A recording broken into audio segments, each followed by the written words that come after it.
Welcome to Faith in Practice, presented by Higher Powered Sports, PT, the podcast where faith meets everyday life and vocational calling. Each episode, your host, Kurt Kessler, and his guest will explore how to live out your faith in your work, relationships, and daily challenges.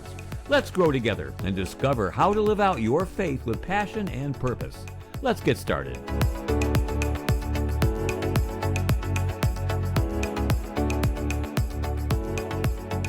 Hey there, everybody. Welcome back to another episode of Faith in Practice. Today's a milestone episode. We have our first returning guest. People were out in the streets chanting, "We want more, we want more," and I assume they were talking about Kevin Moore. So Kevin's joining me again today. We're burning the midnight oil here. It's pretty late. This is also probably the latest podcast that I've recorded, so we're just setting all kind of records tonight. This episode is titled Current Revelations because Kevin and I are going to talk about the ways that God has been revealing himself to us throughout the summer here, and just gonna go back and forth and see where it leads. So Kev, welcome back, my brother. Thank you, Kurt. Appreciate you having me back on. I guess I didn't mess up too bad the first time, so I'm glad it worked out. How's your summer been? Amazing, bro. God is good. Having a lot of fun. Yeah, we've been kind of going back and forth this summer. Some really cool things have been happening, but I'm actually going to invite you to start by sharing the story about the PT that you met a couple weeks ago and how that kind of came about. Yeah, that was pretty cool. I'm in Dick's Sporting Goods. New Balance came out with a new shoe, so just wanted to go check it out just for fun, right? Had a few minutes to go ahead and use, looking at fun stuff, enjoying myself. And yeah, I'm in there. I see a guy. He's right next to me. He's actually trying on a pair of Brooks. And he had a shirt on. Logo says Rise PT. And I think I remember there's a former clinic that, Kurt and I had the pleasure. We got to work out together. And there were some people from that clinic or, that chain of clinics who went over to a few other chain of clinics. And one of them happened to be that company. And I asked him about it. We started talking. And he just straight up goes, "Yeah, I'm trying to incorporate physical therapy with ministry." And I'm like, hold on, wait a second. Like, we're talking about running shoes. Like, you just throw this out here. Like, he's just been sending so many believers my way. It's been so cool. So yeah, we get to talk, and I'm like, well, tell me about that, man. I was telling him a little bit about my journey, pursuing potentially going into a DPT program. He told me about, going to University of Delaware and just where God's calling him, still figuring that out as a clinician and as a believer, integrating that with the marketplace. But he said he wanted to tie the two together. And I'm like, wait, I got to introduce you to my bro, Kurt. That's literally what he's doing, the epitome of where he's at. So God, I just see you moving from a standpoint of healthcare, specifically in the physical therapy industry. And it's just really cool. So, yeah, Josh, if you're listening to this, shout out to you, brother. Super encouraged my faith that night. So pretty excited about that. Yeah, it was cool. And you were all charged up. You texted me right away, called me and told me the story and then connected us. So it's really cool when we can connect believers across profession and otherwise and make those connections, and I'll really try to push this thing forward together. Absolutely. Oh, super encouraging. I've heard people say this term. I've never found in the Bible. If it is in there, I just got to read my Bible more. But people talk about divine encounters, and I don't believe in coincidences. So it's pretty cool to just have these encounters with people and just like, wait, you believe it? I knew there's something. And that's how I want to live my life too. I want people to walk away like there was something different about that guy, but I know that I want them to see Jesus. Yeah, I'm with you. I also am not a big believer in coincidence. But speaking of divine encounters, I have a list of a couple that happened to me this summer. The first was in June. We had a really busy June. I was finishing up with our boys lacrosse team. They made it to the state tournament, and during that week, my family was at the beach, and so I had to come back from the beach, go to the state game. Actually looked at a house that we ended up buying. We're moving out of this house tomorrow, starting tomorrow night or Friday. And so that all happened. We had another trip where we were away. Carly had basketball camp. I had a bachelor party. So the month of June was just crazy. And so we were traveling everywhere with the kids. And this was probably one of the hardest lessons that I've ever had to learn because it didn't affect just myself. So during our last vacation in June, we were on a family camping trip, and it was towards the end of the week. It was one of those weeks where it was like high 90s all week long. And, we haven't been at home for quite a while. We haven't been in a normal routine. And so our oldest really just had a night where he had a big meltdown. He wasn't listening. He was carrying on. He was just really, really challenging. And so he was not behaving well. So I took him back to the cabin that we were staying in. And, it was a hot week for everybody. He's just I don't know how to say this, but he just wasn't behaving very well. And I completely lost my stuff on him. Mind you, he's 3 years old. And so the rational side of my brain, and especially in hindsight, I can see like so many factors adding up to making him just like, he hasn't been in his normal routine. It's hot, whatever. Mm-hmm.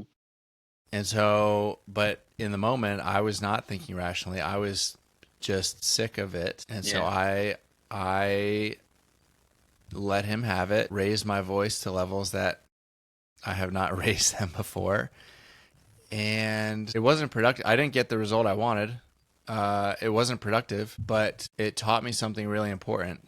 Almost immediately, I was ashamed of myself. And he was not happy. So we kind of let everything cool down. I think it was the same night we actually ended up leaving the campsite and going home. And I had driven separately because I was working and visiting the house and stuff like that. And so my wife drove home with the kids, and I drove home maybe hour 15, hour and a half. And I never drive in silence. I always have a podcast on or music or whatever. And I drove home the entire way in silence because I was so upset with myself that I behaved that way. I was frustrated because I didn't know how to deal with his behavior. And so I reached out to a guy who has really mentored me a lot spiritually in my life. Shout out David Verano. And he just really brought a lot of truth and showed me how God would view that situation, how Jesus would interact in that situation. And it really changed my perspective, especially in parenting, because I recognized that the way I behaved was not who I wanted to be as a father. And I needed to learn how to better communicate with my child when he was not behaving the way that I wanted to. And so I prayed, I really sought God's guidance on that.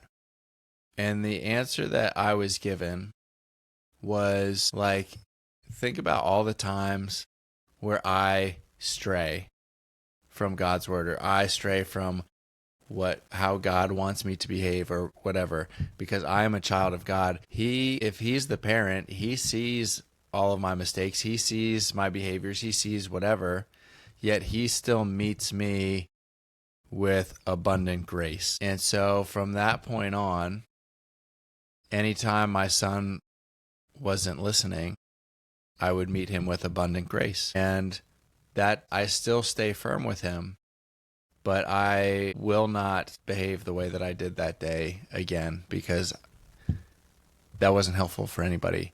And so it changed my perspective as a parent, because I then saw parenting through God's lens. But I'll also say that it's not like all the challenges have gone away. I would say that in this phase of life, parenting is the thing that takes the most energy from me. It takes the most energy from my wife. It's the thing that challenges me the most. It's the thing that challenges my patience.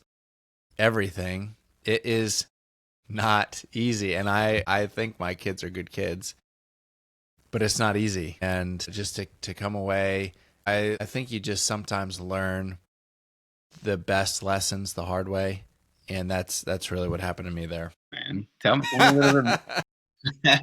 I'm just thinking, man, fascinated. Tell me about like, so you're saying you're seeing it from God's perspective when that parenting, right? Like, so let's say X comes, wasn't the intended Y for a result. Like, how are you handling situations now? Like with grace, like still holding the line, and like, what's that mean to you in terms of like when you see like God maybe holding that line, right? Because it's tough. It says like He disciplines those He loves. You love your son, your sons, like you would never. How do you say like you want them to be happy. You want them to thrive. You want them to be in have joy, right? And you know, like candy, like I'm sure candy makes them happy, and like you want them to have candy, but in moderation. Like you know, it's like you'd Yeah, be a bad parent, dare I say, like if you just let them have candy all the time because you know what it can produce. But like at the same time, like there's like a balance there. So I guess like when you're saying like you're seeing like parenting from God's eyes and vice versa, like tell me about that. I think the biggest thing is like I knew you said it. Action X did not produce the result that I wanted. And it's really hard for me to explain other than just I think just communicating expectations. Like instead of yelling at him now, I will tell him, listen, that behavior is not acceptable. And if it continues, I'll let him know if it continues, then X, Y, and Z is happening. Whether that's not watching the TV show he likes next time, or having to go sit on the stairs or go to his room or whatever that may be. I think just communicating expectations and consequences is where that has really changed for me. And I still get angry, but I just feel like I have a better filter on that anger to where I am able to remain in control of my emotions. And I'm sure there will be times in the future where that's not always the case, but at least this first lesson, because I thought I was in the mindset like, listen, if I raise my voice, if I yell, like that's going to get his attention and that's going to produce better behavior. And that Mm-hmm. could not have been further from the truth. So I think just having that experience, learning from failure, and then thinking and seeing what I did wrong. Like I never communicated any expectations. I never communicated appropriately what my expectations were of his behavior. So I'm sure if my wife was on here, she would have some more to say because she, with the amount of time she spends with them, like I know she is really challenged by them, mainly our oldest at times. But yeah, I think just the realization for me was powerful when I realized that I do, as a child of God, I do the same thing to God, yet he takes it and uses it to hopefully make me a better parent. And just kind of, another thing I think applies. My mom would always say this when I was growing up. So my mom spends a lot of time in the garden. She's like the greenest of green thumbs. And she would always say when they would discipline me that it was like pruning a plant. It Mm-hmm. hurts in the moment when you cut it back, but then it produces more flowers or it produces more shoots or whatever and bears more fruit at the end. So I think, as for me as a parent, I'm trying to do that as well with my children, but also knowing that as a child of God, like God is doing that with me at the same time. So It's good. Pruning is a healthy process too, because it hurts though. It hurts. it does hurt. And it's with a lot of things. Like it could be fun stuff. It could be relationships. Like that's a big one. I heard a quote yesterday. One of my friends said relationships are like elevators. They're either taking you up or they're taking you down. And that's like a really hard truth to think about. Like like and you really have to assess that because who you spend your time with, who you associate with, is so important. Um, and that pruning process sucks because it looks different than every relationship or friendship or whatever have you.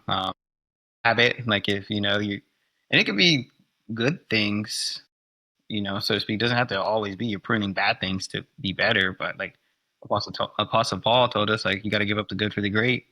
And if we're like pursuing a life like following Jesus, can I ramble here for a second? Actually, this is something I was thinking about this morning in my Go quiet for it. time. Go for it. Like, have you ever thought about like you can do everything right, Right. I'll air quote that. Buy the book. You're dotting your I's, you're crossing your T's, and you just feel like you're doing everything you're supposed to be doing.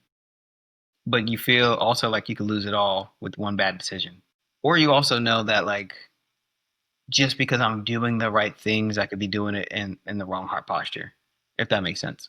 I don't know if I'm explaining that question the best, Yeah. but like it's like I think a better way of saying it is like you can go through the motions of doing the right things, but if your heart's not in it and you're not truly doing things out of love and as a verb and like really understanding, like I think my realization this morning was like the definition of a Christian or like it's a verb. Like it is an active process. There's pruning, there's growing, there's pain, there's joy, like all within the same, like you experience all this stuff in the same 24 hours. So like, have you ever thought about that before? Yeah, two things come to mind. One, going back to parenting, because that's the season I'm in right now. Kind of teaching this on a micro level to our oldest in the way that so when he does kind things and doesn't respect or doesn't expect a reward, when he does kind things, he gets a kindness star. And once he gets 10 kindness stars, then he gets, last time we gave him $3 to put in his piggy bank, or he'll get ice cream or some sort of reward, get a toy from the dollar store, something like that. And he can also lose them by doing unkind things. Mm.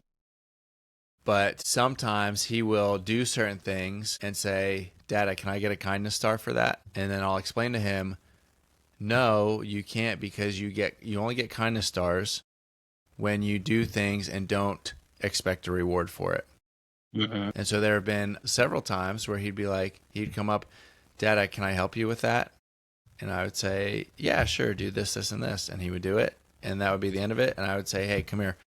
And then we go to the board and we put up the kindness star. And I say that's what you got because you really wanted to help Dada and you didn't expect anything.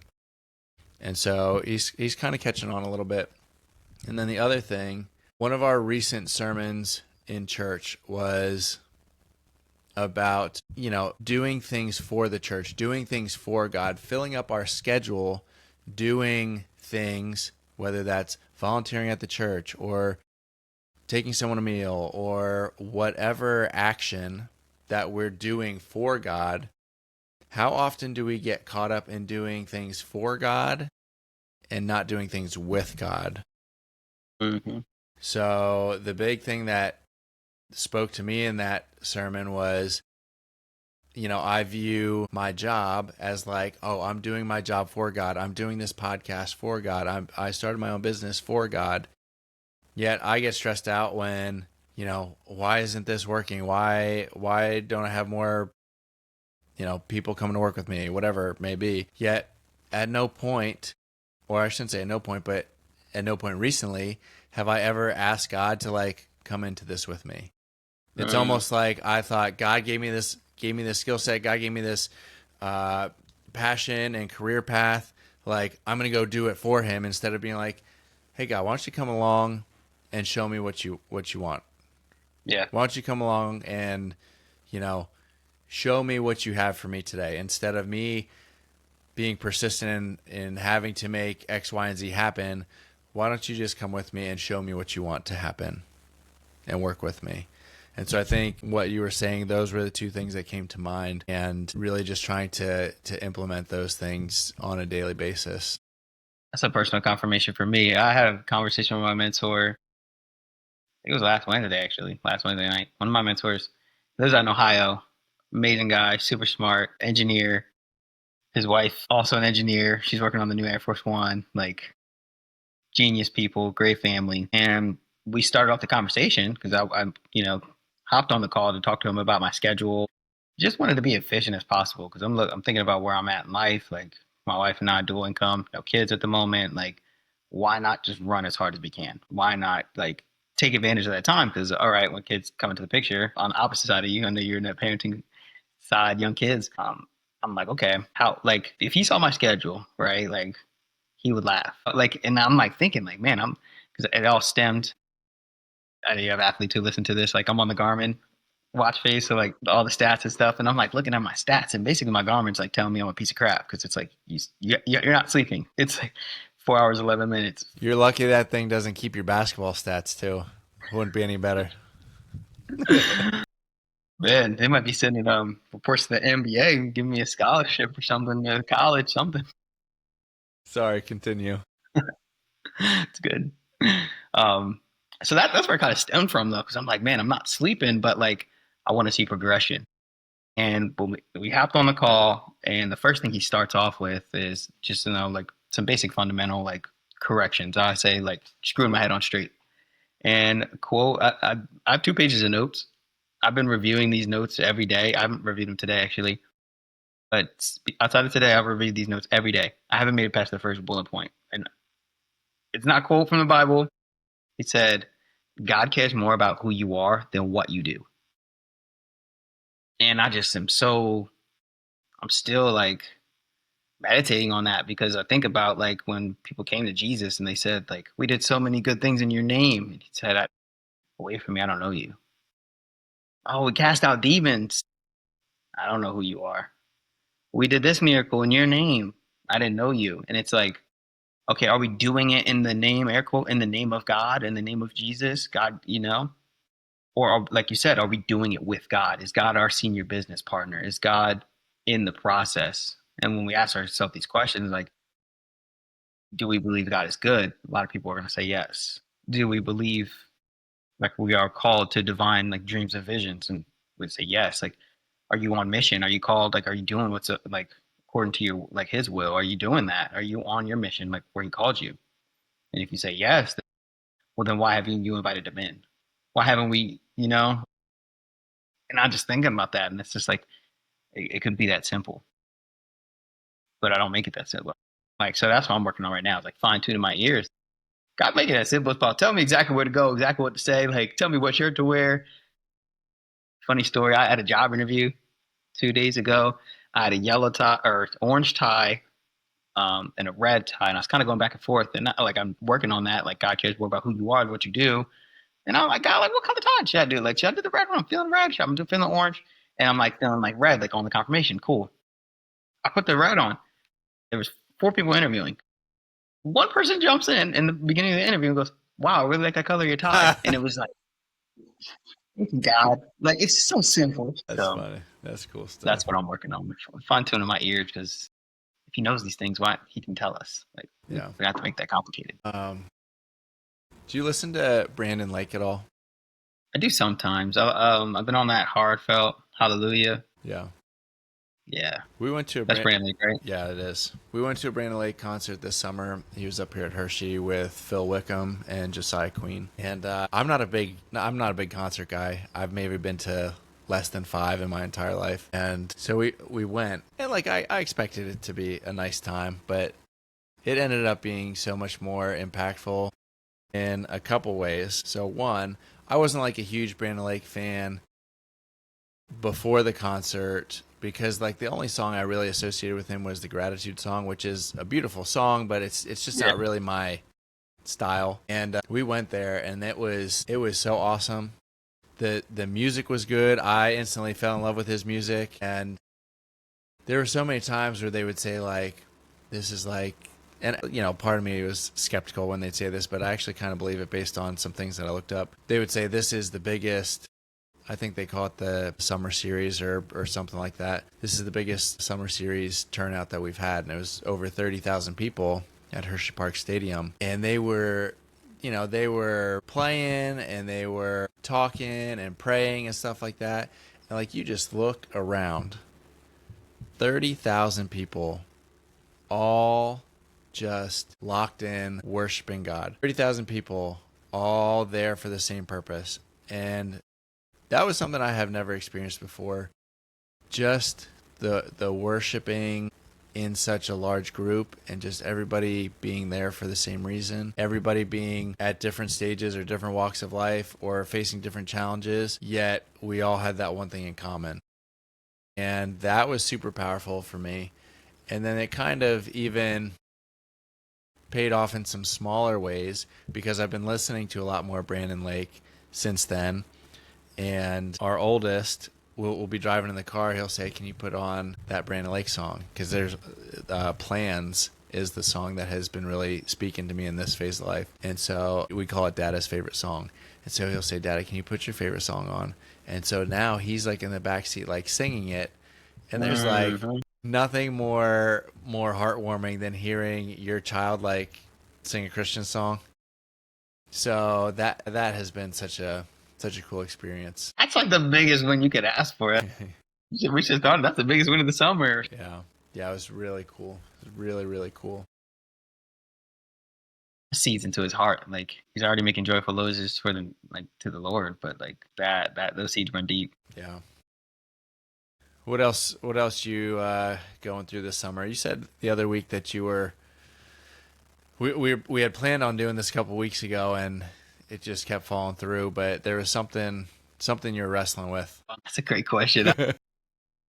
It changes fast, as I've been realizing too. Like seasons can change like that. Like, you know the story Joseph? He got the vision and it was like 13 years before he was like second in command. But if you look at it, like it was really like 13, it was like 12 years, 364 days or something like that. Because he was second in command within a 24-hour time period. Because even after he told the guy in jail, I don't know, was it a baker?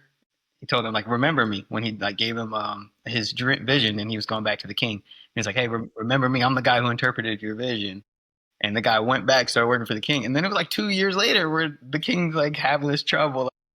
And then he was like, "Oh yeah, by the way, there's this guy that's in jail, locked up. Like he could probably interpret it." So it's like, but he just stayed faithful, and it's like 13-year vision, but like it was a 24-hour span where it actually flipped. Or what was planted in his heart a long time ago. I feel like this summer has been really cool. Moved on a farm, so I've been in Middletown, Delaware. Moved 8 minutes away from where I currently used to live. Currently live on a farm, and it's just amazing. Like every single morning, I just sit out front of my porch. It's been getting a little colder now, so it's just the coolest thing you can ever ask for. I see the face. I've been go- It's been cool in the morning. I'm out there like 5:30 in the morning. It's 60 degrees and cold, no sun. Anyway, maybe I'm a wimp, Yeah, you are. but I'm just out there, and like as you see the sun coming up, and you see like the dew on the grass, and like the fog, and you just watch the fog kind of clear, and the greenery, and you hear the birds chirping. I saw a hummingbird for the first time come into a tulip earlier this like last month, and like it's just like this imagery. And Dan Elliott. Yeah, I do. I gotta find this text real quick. I sent it to him because I call this my Dr. Dan moment. I'm sitting here, and if anybody's watching, I guess the video, you'll see this portion, but you may not. So you see the greenery. Like this is where I like redo my quiet time in the morning on my porch. Beautiful. Thank you. God, it's so cool how this worked out. And I'm reading, so it's all green, and I'm reading Psalms that morning. It was the 23rd of the month. And it's a Psalm of David, and it says, "The Lord is my shepherd. I have all that I need. He lets me rest in the green meadows. He leads me beside peaceful streams." And I just stopped and I looked up, and everything's green. And like, there's like literally a stream that runs down the farm where like the horses go to drink. And I just paused for a minute. And I'm just like, God, you are so cool. Like, I'm just so thankful. I really am appreciative. So moving here has been a huge blessing. It was a God story and how we even got here. I'm pretty excited to share that one day, as that's kind of in the works, and just growing some miracle. Yeah, moving on a farm. I'm farm boy now. Really awesome. Farm daddy. The farm Farm daddy. daddy. Farm daddy. The world daddy. Farm daddy. And just every day, just getting closer with the Lord. It's been really cool. And I've been noticing, like we talked about interaction with Josh, just like a lot more encounters with other like believers, I'd say, like in the marketplace, just like out in the world. And it's just like continuing to, he's just revealing to me like, hey, I'm here. I heard somebody on a podcast the other day say that, can you really truly like see, I think they use the word manifest, a manifestation of God in your life if you're not pursuing a dream that is backed, like that you have to like express faith in. And he said it, and basically his point was, if you're not doing that, then you're going to get really hooked into like doctrine and like very theological, like conceptual, like information and knowledge. which is good. Like, don't get me wrong, and I'm not claiming to be a Bible scholar because anybody listening to me can clearly tell I'm not. But if you get so into those weeds, then it becomes about I versus there's still that level of faith when you're learning and growing in that relationship, but also just understanding like this is a faith game. God's gonna send this out. I think when somebody stepped into the Jordan River, they actually went out and stepped. The water didn't clear up until they took that step. They went out on that faith. So it's like truly trusting in God. And that's something I've just been super thankful for. And this summer, he's just been revealing more and more of those opportunities, just even with the slightest things. Like, I don't even know why. The other day, he told me to go to Harbor Freight, the store. I don't even know why. I didn't even talk to anybody. Nothing happened. But like, I never been to Harbor Freight. Like, I drove past them one time. They had chimneys. Maybe it was for this moment so we could have this laugh together. I don't know. But like, I just went and I just was like, all right, God, like, I'm obedient, you know? And I read a verse that said like obedience is better than sacrifice. So that's what I've been realizing. Like, he called us to an inheritance, and it's not about just things like our treasures are in heaven and we're bringing heaven to earth, but like to rest in that. So just understanding like who we are in the Lord Jesus Christ, resting in that, bringing that confidence, because the confidence of who Christ is within us is our true confidence. Like, it comes from in here, not what we wear, how we look, none of those things. And I'm just really thankful to go out and like just spread the word, man. Like, excited to have more interactions with people who think like me, people who don't think like me, and just let God work. Let, as the kids say, let Him cook. And that's been a lot of interactions for my summer. Is there anything that comes right off the top of your head? Any ways that you feel like your faith has been tested this summer? Yeah, I mean, that's a good question. I'm trying to think of like super intense. It's been a really good summer, and I don't want to paint this picture like, oh, you like being a Christian, everything's like gummy bears, sunshine, and rainbows, because it's not. Like, we talked about the battle, right? Last time we were on the podcast, we talked about that, and it's like it's so easy to fall into that, even into the summertime. So like, you go on vacation and you got to put the guards up extra there. That's always a ongoing thing. Not to say that you can't claim victory over it, but I mean, even today, just going through day-to-day struggles as a man, you're just like, I gotta really stay focused and locked in there. I guess in like some situations like you go through with family, and like there could be drama or like different dynamics that happen there. And I think there's a component where like, yeah, we have to use intuition, which I believe comes from God anyway. I think there's a component of just like relationship management, understanding, and like, just like handling situations. But I guess I'll share. I didn't grow up with my mom. She left. I was 3, going on 4 years old. We started talking again last summer. Just saw her again this summer in Outer Banks. And it's just interesting, man, because like you have this relationship with this person, and it's like it's my biological mother. I'm called to honor her and love her. But some of our conversations were like, what's your favorite color?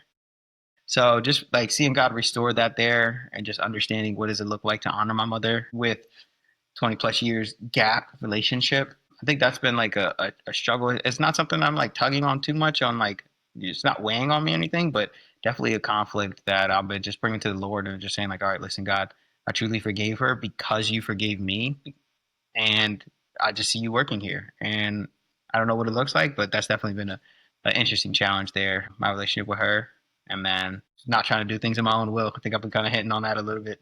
Just understanding like we follow the path that God has for us and are obedient to Him, everything works out the way He has it set. If we try to do things in our own will, and you can make an idol of anything, it could be good things. Like, people make ministries their idols because they get caught up in numbers and stuff. So just like understanding that healthy balance of like, it's okay to be ambitious and hungry and like confident and grow, but also remembering like, where does all that stuff come from, and giving truly like living that verb out of a Christian, like giving your life to the Lord and living for Him and like working with Him. Yeah. For me, How about yourself? I know that wasn't like a too direct answer, which I don't want to act like I'm like skirting across it. I'm just been so focused in the joys that I've been thinking about. So I'll yeah. think about a couple more. For me, so this summer has been, again, it has been just crazy with, either vacations or whatever, and buying a house, that whole process. This summer, our area has been hit with some crazy weather stuff. And so I'm going to be having a podcast coming out in the next couple weeks or next month or so, where I actually talk about how I hurt my back this summer because we had so many flash flood downpours in our area, and we were getting ready to sell this house. The house was going up on the market. We were getting offers, and we had all these flash floods coming through, and it was maybe like a week. What was it? Either a week before, and then maybe again a week after, we went under contract on our house. So we had these flash floods, and half of our basement is finished. I'm sitting in the finished portion. The other side is not finished. And so we have a window well right here and a window well on the back side. And during these crazy flash floods, water would come down the hill next to our house. Our neighbors are right up the hill here. All the water came right down from their house, and it would sit right outside these window wells. And eventually it has no place to go, but it sits in the window wells, and then it will come through the cracks of the window. We bought this house in 2019. Our first summer here is probably the first couple weeks we were in this house. We had this big rain and got water in our basement, and that was like our welcome to homeowner life moment. And so that summer we had the back window replaced. We had construction company come out, and they dug deep in our window wells like 2 feet so that the water had someplace to go so it wouldn't pile up at the window. Rerouted our gutter system. We haven't had a drop of water in our basement since 2019. Then all of a sudden we go to put this house on the market, and we had to update our seller's disclosure that we got some water in the basement. It was not bad. It was just along the walls here where it came in, and sump pump didn't even have to kick on, whatever. And so we were upset about that. But then we kept getting these storms. It might have been like this 3-week span, and we might have gotten 20 inches of rain in 20 days or something. It was like something crazy. And I'm out there after this first time especially, but even during this first time, I'm outside, downpour at like 9 at night, 10 at night, whatever. So I get the shop vac out, and I'm sucking water out of the window wells, 16-gallon shop vac filled with water, ends up being about 143 pounds. So the one night, we had 3 separate flash flood storms in the same day. And so I'm out there sucking water out of the window well, taking the lid off, picking the thing up, walking it down the driveway, dumping it, running back, doing the same thing because I'm trying to protect our house. We're trying to sell this thing, and I want to keep it in good condition for whoever buys it. And so the one day I made 50 trips with that shop vac down 50. 50. And so my back was hurting. It was really sore, but it's one of those things where like I woke up the next day and it was fine. And so we were out of town. We were at my parents' house. They live about an hour and a half from where we live. And we get this crazy storm that comes through our area. My wife's parents, who live 15 minutes from us, they knew we were kind of fighting some water recently. And so they came over to the house and they let us know that this storm is crazy. And, luckily they were here to start some of the process. But that storm, our area, our town, got 7 inches of rain in less than 5 hours. And every town around us got no more than 2 or 3 inches. They did 16 water rescues in our town. Some people on the other side of town had 5 feet of water in their basement. People 2 streets down from us had their basement wall cave in because of the water. It was just craziness. Now we had water just again in that back window, and for the first time since we got this under control in 2019, we had a tiny bit come in the finished side. And so all we had to do was replace one carpet tile, which like when people have 5 feet of water in their basement and other people have their basement walls caving in, like replacing one carpet tile doesn't seem so bad. Very minimal. But we're rushing to get home. We left our oldest child at my parents' house while we rushed home, hour and a half, going through all these crazy back roads and trying not to get stuck in water places because like so many roads were shut down. The bridge across the street from our house like crumbled a little bit because of the water. The road outside our house here was shut down, so we were rushing to get home. And I only did 4 shop vac loads, But after the fourth one, like something happened in my back and it just felt different. And I like couldn't roll over in bed. I couldn't put my underwear and socks on. Like I was like, man, this is what it's like to be like 70, 80 years old. This is the first time I actually had like legit low back pain. Upcoming podcast here, I'm going to tell you how I work through that. But the story here is that there are so many times I'm out there trying to protect this house Under Armour style. And I'm like looking around and seeing like God, there's nothing I can do. I am powerless in all of this. Yeah. And so every time it would rain after that point, like I started noticing a pattern. Like it would start to rain, our backyard would start to fill up a little bit, and then like there would be puddles forming outside of the window wells, and then water would go to the rocks and then come in the window wells and then start to fill up. So I started noticing like, you know, oh, there's puddles forming outside, better go get the shop vac. So I start like sucking up water from the dirt and grass. It's not even a threat to come in the window well, but I'm like, you know, so on edge because I'm trying to protect the house. And so my wife thinks I'm going crazy. The only thing I talk about is the weather.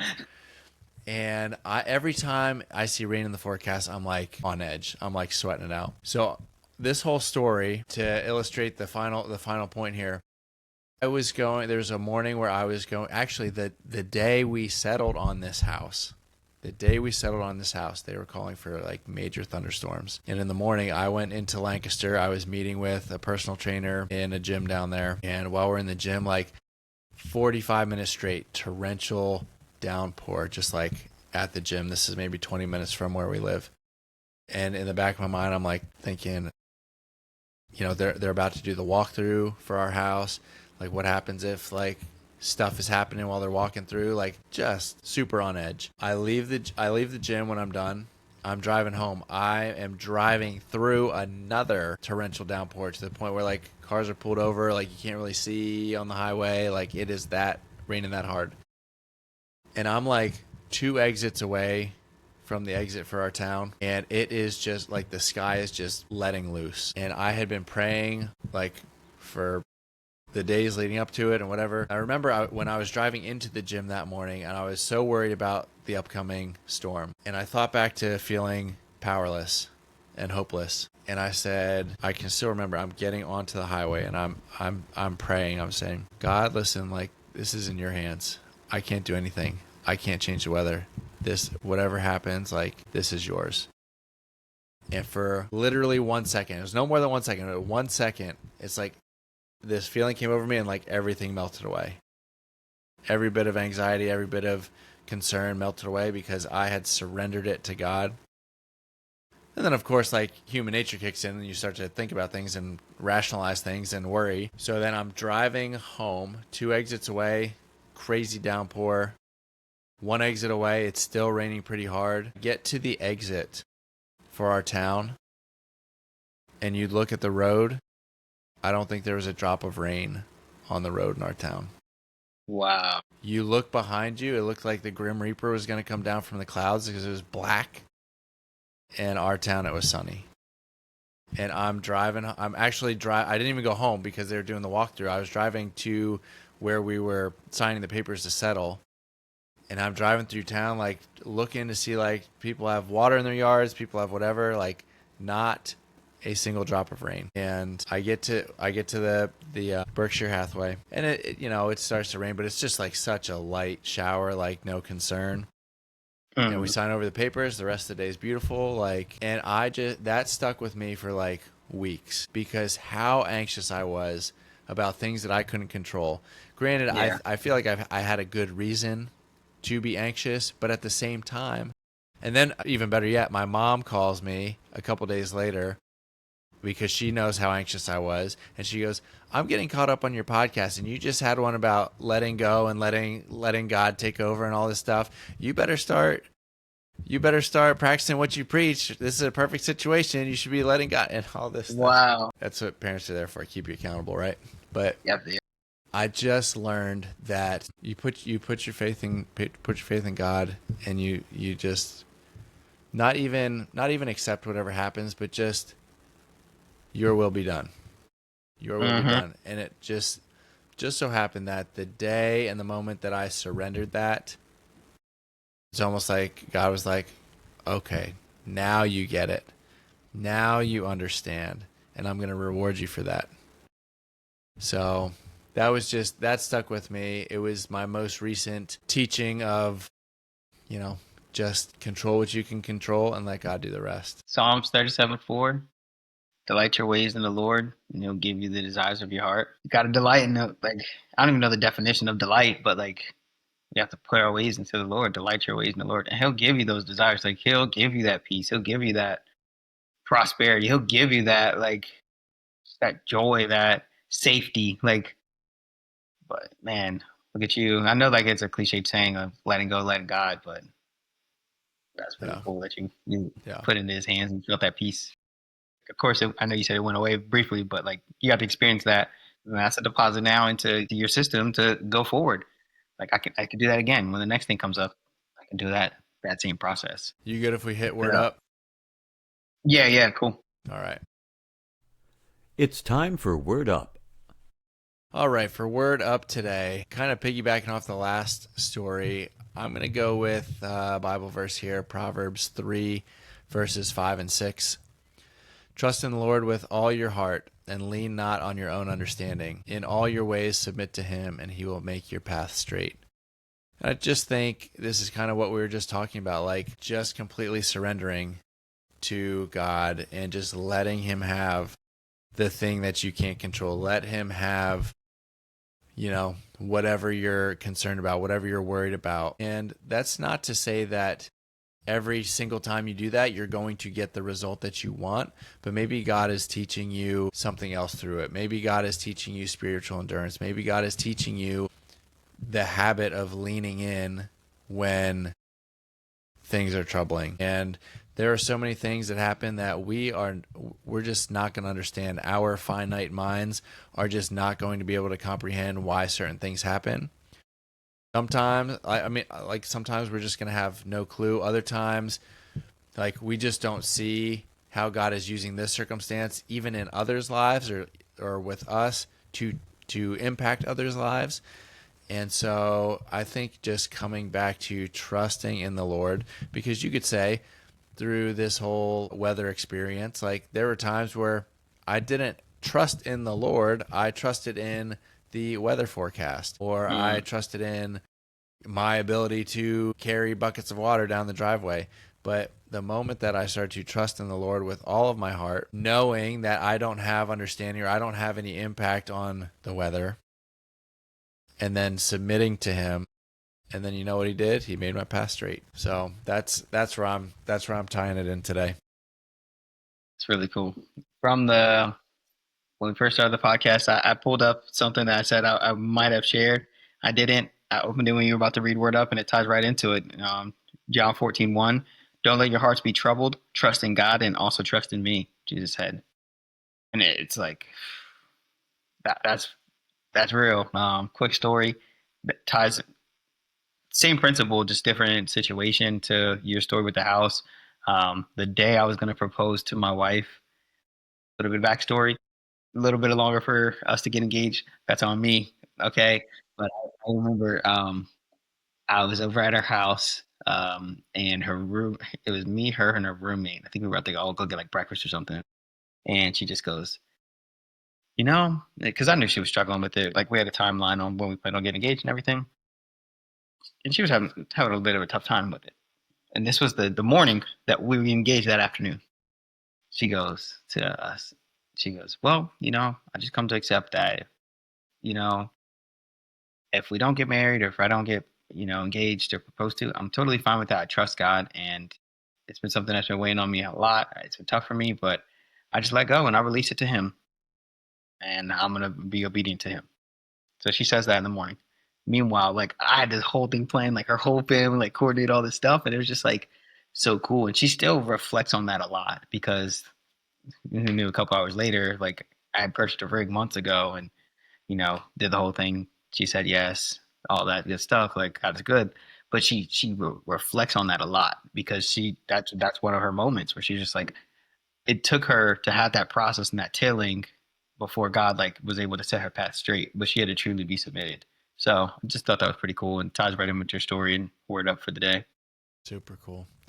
I didn't know that story. I love that story. That's pretty awesome. Yeah, she tells the story 10 times better than I do, by the way. That's just the first Kevin, second opinion version. All right, Kev. Well, listen, thank you so much. I'm glad we finally got a time to hop on here, even if it's 11 at night. But just thank you, as always, for being a brother to me. And I love that we can come on and just kind of open our hearts and see what comes out together.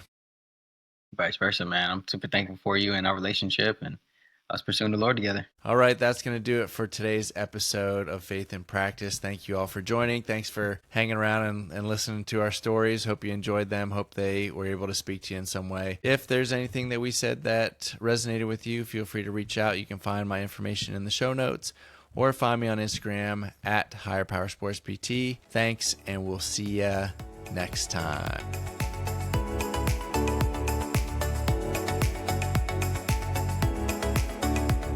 Thanks for joining us for today's episode of Faith in Practice. We hope you found inspiration and practical wisdom to help you live out your faith on and off of life's playing fields. If today's conversation resonated with you, be sure to subscribe, rate, and review.